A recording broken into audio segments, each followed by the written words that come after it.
Hi, welcome back to the Martial Artist Classroom. I'm your instructor, Julianne Holmes. Today we are going to be discussing the history and meaning behind the various colors of the martial arts belt ranking system. Now, it's a common myth that the black belt is the pinnacle of martial arts mastery and it denotes the highest level of skill. In fact, there are many color belts leading up to the black belt, and then beyond that, there are many grades of black belt. And there is no one governing body that oversees all of karate systems or martial arts systems worldwide. In fact, every organization, school, and individual instructor will probably use their own ranking system to organize their students. Really, the belts are nothing more than a convenient way to organize students for teaching purposes, and also to give students, particularly in the West, achievable goals, achievable milestones to reach on their martial arts journey. Considering that on average it takes between 4 and 6 years to earn a black belt in most traditional martial arts. People need more than that. They need that carrot on the stick to give them a goal to reach for. So in most of your karate systems, you will have grading around about every 3 to 4 months, sometimes longer, sometimes less. So I'm going to give you some examples of systems that I've seen, but by no means is this an exhaustive list. There's as many different belt systems as there are martial arts and beyond. This was basically how it was structured when I trained in Hapkido, and also more or less when I was training in Taekwondo. Now you have the color belts, which are considered the Q ranks in Japanese or Kop ranks in Korean. Above that, the black belt and above are considered Dan ranks. So under black belt are the Mudansha, which are the color ranks, and then above are the Yodansha, the Dan ranks. Alrighty. So you start down here at white belt, and you'll notice that you're going backwards as you go up toward black belt. You go 9th level, 8th level, 7th level, 6th level, all the way up. Okay.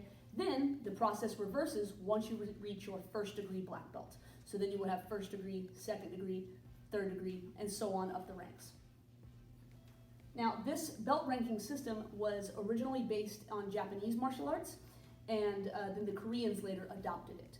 So in the Korean martial arts, typically you will see 9 levels. In Japanese martial arts, oftentimes you will see 10. You will see 10 levels of Q, and then you will also see 10 levels of Dan. And it really just depends on the individual style and organization that's governing. Karate actually adopted the belt ranking system after they moved from Okinawa to Japan. Gichin Funakoshi wanted to systematize his system of martial arts training to make it fall more in line with the Japanese martial arts and the Japanese athletics. So he adopted the method used in Judo. Judo founder Jigoro Kano in around about 1880 devised a system of ranking based on the belt. And he actually drew inspiration from the Japanese game of Go, which is very similar to, I guess, sort of a Japanese chess game. In Japanese Go, there was a ranking system for beginning students of the game, and then more mastery level at the Dan ranks. So the Q and Dan system was actually initially a ranking system found in the game of Go. Jigoro Kano also drew inspiration from the Japanese athletics within the school system, particularly within swimming. The swimmers in athletics would have different ranks, and the expert swimmers would actually wear a black ribbon around their waists. So he sort of adopted that, and it became the black belt. Initially, the belts were quite a bit wider than the ones we use today. The ones we use today are quite a bit more narrow. When they were training in kimonos pre-1900, they would use a wider belt to hold the kimono closed, and at that time, Jigoro Kano only used a white belt for students and a black belt for instructor ranks. After the adoption of the Judo Gi in 1900, then more color belts were devised. Of course, in the martial arts, particularly in Japanese karate and Korean Tangsudo Taekwondo, we are big on symbolism as it applies to the philosophy of the martial arts. So over the course of time, we have assigned different symbols to represent the different colors as you go up towards black belt. This was the one that I actually learned in Taekwondo, and it's very similar actually in karate. Starting at white belt. Almost all martial arts start the beginner at the white belt. In Taekwondo, we referenced the white belt being symbolic of purity and innocence without worldly knowledge. The shorter way of saying that is purity. So the beginner is pure of thought, they have no previous knowledge. All right. Moving on to the yellow belt. We're using the symbolism of gold, the element of the earth. So starting at the bottom, the foundation is the earth. Moving on to the orange belt. Now, some systems use orange belt, some do not. Some will put it in a different place. But the orange belt is representative of the warmth of the sun. Moving on to green belt. The green belt represents a plant growing from the ground. It represents growth and strength as you move upwards. Moving on to purple belt. The purple belt would represent the grape, the ripening fruit of the vine. As the plant continues to grow upward, then it is reaching towards the sky, represented as the blue belt. The brown belt represents the dawn, the rising sun. Growing upward, the red belt represents the sun, which is a source of intense power and energy, but also it's noted that the red belt is a symbol of danger. And so this represents that now the student has some serious skill. The student is approaching the skill level of a black belt without the experience of a black belt, which is a sort of a cautionary sign that be careful of the skill that you now possess. Moving on to the red-black belt. Now the red-black belt is seen as the final phase of red belt, and it will be represented in different methods. Sometimes you will have a red belt with a black stripe running straight through it, okay? Sometimes you will have a red belt that is half red, half black, and sometimes you will just have a red belt with a black stripe on the tip. Regardless of which way you choose to symbolize it, it represents the final stage of the red belt as they prepare for their black belt test. And finally, the black belt. The black belt is representative of both the universe, the totality of all knowledge, and it's also representative of a death and a new beginning. So it's a new beginning of your journey. The old journey, the Q journey is done, and now you get to move on to your new journey as a black belt. Now, this system is the Korean interpretation as seen in Taekwondo, but it's also a very similar interpretation with the symbolism of the plant growing up towards the heavens and so on. You will also see that in styles of Japanese karate. It's interesting to note that in Japanese and Okinawan karate, you will not see the red belt and the red-black belt put before black belt. In your Japanese systems, it goes white belt. You will see white belt, yellow belt, orange belt, green in different versions, in different orders. Sometimes blue will come before green and so on and so forth. But then usually brown will be right before black.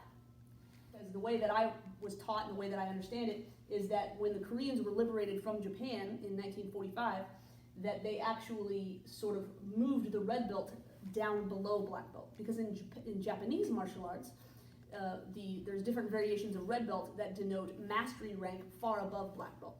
You will see in a lot of your Japanese martial arts black belt levels at 6th, 7th, and 8th degree black belt that have either a red and black coral belt, like checker belt, or you will also see red and white checkered belt, closer to getting to 9th and 10th dan, which is as high as you can go. And then oftentimes in your Japanese martial arts, you will have a red belt as the 9th or 10th degree grand master of the system. So moving the red belt below black belt was almost the Korean way of sort of sticking it to the Japanese in terms of feeling like, hey, we're doing our own thing, you can't tell us what to do. Our red belt is below black belt. Like I said, it's very important to remember that every single system and every dojo will have its own system of belts, and it really doesn't matter what order they go in, whether, I've seen orange belt come after purple belt, I've seen blue belt come before green belt. My original system of karate that I trained in Shorin-ryu many years ago, it was, I believe, white, blue, green, brown. So it omitted yellow, orange, it omitted purple, and of course red belt was far above black belt. So there really is no one system, and it doesn't really matter. The important thing is that the school and the teacher have the ability to organize ranks so that, you know, when, okay, so this is the green belt curriculum, this is the blue belt curriculum, and so blue belts go over here and work on this material, orange belts go over here and work on this material. It just keeps everything organized. And like I said, it also gives the students another level to reach towards. I've seen everything from pink belts, camouflage belts, you name it. And so it's really just a convenience of having a way to organize your system. It's also important to note that the symbolism changes from style to style and school to school. The organization that I teach for in Texas, Kickstart Kids, we assign a value or a character trait to each color. So white belt is honesty, gold belt would be loyalty, purple belt is courage, all the way down the line. Orange belt, discipline, all the way to black belt, which represents responsibility. So each belt represents a different value, rather than the story or the metaphor of the plant growing from the earth. The titles of instructorship are given based on different ranks. So the way that it was explained to me, particularly within Korean karate, the first degree black belt is really just now you are a serious student. A lot of people think that if you're a first degree black belt, you're now a master, you're now a sensei, and you can go, you know, run your own dojo. But traditionally, that's not how it is. First degree black belt, you are now a serious student and you are qualified to assist your instructor in teaching duties.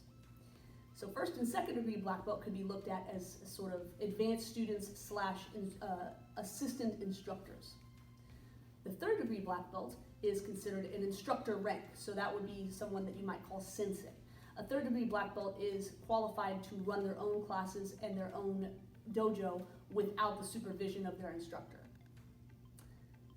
Fourth degree black belt is an interesting one. In some Korean styles, fourth degree black belt would be considered a master rank. I look at fourth degree as still a sensei rank or an instructor rank, but it's sort of a junior master. You're now preparing to become a master rank. Traditionally, in most of your styles of Japanese and Korean karate, fifth degree black belt would be considered master. So at that point, the title of master would be appropriate to use. Then you have the idea of a grand master. Now, some styles will call grand master as, they will cut it off, okay, 7th degree and above or 8th degree and above would be grand master. Or the head of the system is the grand master. Or there are other schools of thought that say that a grand master is a master who has promoted a master who has promoted a master. So you are the grand master because you have a student who has now promoted another student to master. So again, like I say, it varies from style to style and school to school. So there you have it. There is the history and symbolism behind the belts and how they're used in various martial arts systems. You're going to find variation no matter where you go and who you train with. The important thing to remember is that your school is unified in the belts. You know what your rank is. And it gives your instructor the ability to organize materials so it's easily understood for the students. I hope you found the information useful. Thanks for watching. I'll see you in the next video.